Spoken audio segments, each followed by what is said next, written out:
بسم اللہ الرحمن الرحیم۔ حضرت محمد صلی اللہ علیہ وسلم کی زندگی ہمارے لیے بہترین نمونہ ہے، اور کیوں نہ ہو کہ آپ صلی اللہ علیہ وسلم محبوب خدا ہیں، باعث تخلیق کائنات ہیں، امام الانبیاء ہیں، قیامت کے دن شفاعت کرنے والے ہیں کہ جس دن کسی بھی نبی یا پیغمبر کی بارگاہ خداوندی میں حاضر ہو کر سفارش کرنے کی جرت نہ ہوگی۔ آپ صلی اللہ علیہ وسلم کی شان اتنی ہے کہ اگر لکھنے کی بات کی جائے تو دنیا ختم ہو سکتی ہے، لیکن حضور صلی اللہ علیہ وسلم کی شان ختم نہیں ہوگی۔ اگر یہ کہا جائے تو غلط نہ ہوگا کہ شان مصطفیٰ کوئی ہستی جانتی ہے، وہ رب کعبہ کی ذات ہے، اور اگر کوئی ہستی شان خدا جانتی ہے تو وہ حضور صلی اللہ علیہ وسلم کی پاک ذات ہے۔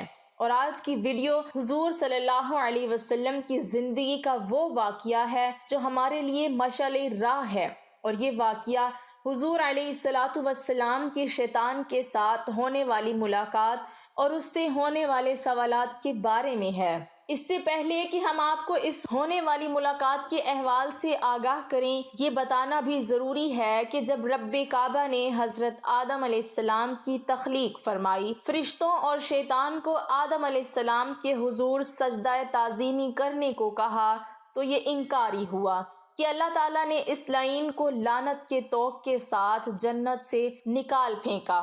چونکہ شیطان کی جنت سے نکل جانے کی وجہ انسان ہوا، تو اپنے حسد کی آگ بجھانے کے لیے شیطان نے اللہ کے بندوں کو صراط مستقیم سے ہٹانے کا کام اپنے ذمے لے لیا۔ مختلف نبیوں اور رسولوں کے دور میں ان سے ملاقات کرتا رہا اور ان کی قوم کو تباہ و برباد کرنے کے لیے ان کو گمراہی میں ڈالتا رہا، کہ جس کی وجہ سے اس پر نہایت دردناک عذاب آئی اور ان کا نام و نشان صفحہ ہستی سے مٹ گیا۔ حضرت نوح علیہ السلام سے جب شیطان کی ملاقات ہوئی تو آپ نے اس سے پوچھا کہ اے بدبخت، یہ بتا کہ بنی آدم کے کون سے اعداد تجھے اور تیرے لشکر کو گمراہ کرنے میں معاونت کرتے ہیں؟ تو شیطان ملعون نے جواب دیا کہ جب ہم بنی آدم کو کنجوس، مقیم، بدخواہ، سرکش اور جلد باز پاتے ہیں تو اسے جھپٹ لیتے ہیں۔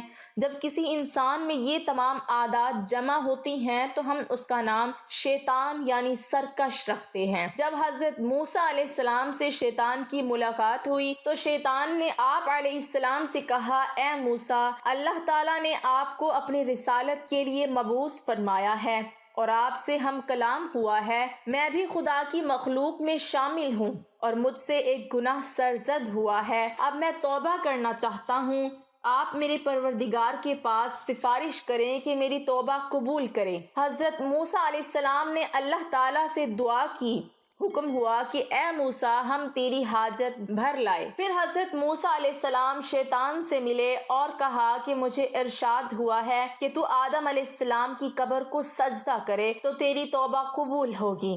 شیطان نے انکار کیا اور غصے میں آ کر کہنے لگا، جب میں نے آدم علیہ السلام کو ان کی زندگی میں سجدہ نہ کیا تو اب مرنے پر کیا سجدہ کروں گا؟ پھر شیطان نے کہا کہ موسیٰ علیہ السلام، تم نے جو اپنے پروردگار کے پاس میری سفارش کی ہے، اس لیے تمہارا مجھ پر ایک حق ہے، تم مجھ کو 3 حالتوں میں یاد کیا کرو، ایسا نہ ہو کہ تم کو ان 3 وقتوں میں ہلاک کر دوں۔ ایک تو غصے کے وقت تو مجھ کو یاد کرو، کیونکہ میرا وسوسہ تمہارے دل میں ہے اور میں تمہارے رگوں میں خون کی طرح دوڑتا ہوں۔ دوسرا، جہاد و غزوات کی حالت میں میرا خیال کیا کرو، کیونکہ میں فرزند آدم کے پاس اس وقت جاتا ہوں جب وہ کفار سے مقابلہ کرتا ہے اور اس کے بال بچے، بیوی اور گھر والے یاد دلاتا ہوں، یہاں تک کہ وہ جہاد سے با کھڑا ہوتا ہے۔ تیسرا، غیر محرم عورت کے پاس بیٹھنے سے بچتے رہو، کیونکہ میں تمہارے پاس اس کا قاصد ہوں اور اس کے پاس تمہارا پیغمبر ہوں۔ حضرت ابن عباس رضی اللہ تعالی عنہ فرماتے ہیں کہ ایک دن حضور نبی اکرم صلی اللہ علیہ وسلم مسجد سے باہر نکلے تو وہاں شیطان ملعون کھڑا تھا۔ آپ علیہ الصلوۃ والسلام نے فرمایا کہ اے کم بخت، کیا چیز تجھے مسجد کے قریب لائی ہے؟ تو اس نے کہا کہ حضور، مجھے اللہ تعالیٰ نے آپ کی خدمت میں حاضر ہونے کا حکم دیا ہے۔ آپ علیہ الصلوۃ والسلام نے فرمایا، اللہ تعالیٰ نے تجھے میرے ہاتھوں بھیجا ہے۔ شیطان نے عرض کیا تاکہ آپ مجھ سے حسب منشا کچھ پوچھیں۔ حضرت ابن عباس رضی اللہ تعالی عنہ فرماتے ہیں کہ پہلے آپ صلی اللہ علیہ وسلم نے اس سے نماز کے متعلق پوچھا کہ اے ملعون، میری امت کو نماز باجماعت سے کیوں روکتا ہے؟ عرض کیا کہ حضور، جس وقت آپ کا کوئی امتی نماز باجماعت کے لیے گھر سے نکلتا ہے تو مجھے گھیر لیتا ہے، جب تک وہ واپس نہیں ہوتا میں اسی مرض میں مبتلا رہتا ہوں۔ پھر آپ علیہ الصلوۃ والسلام نے پوچھا کہ تو ان کو علم و دعا سے کیوں روکتا ہے؟ عرض کیا کہ ان کی دعا سے میں اندھا اور بہرا ہو جاتا ہوں، مجھے اس وقت شفا ہوتی ہے جب وہ فراغت پاتے ہیں۔ آپ علیہ الصلوۃ والسلام نے فرمایا، ان کو قرآن پڑھنے سے کیوں روکتا ہے؟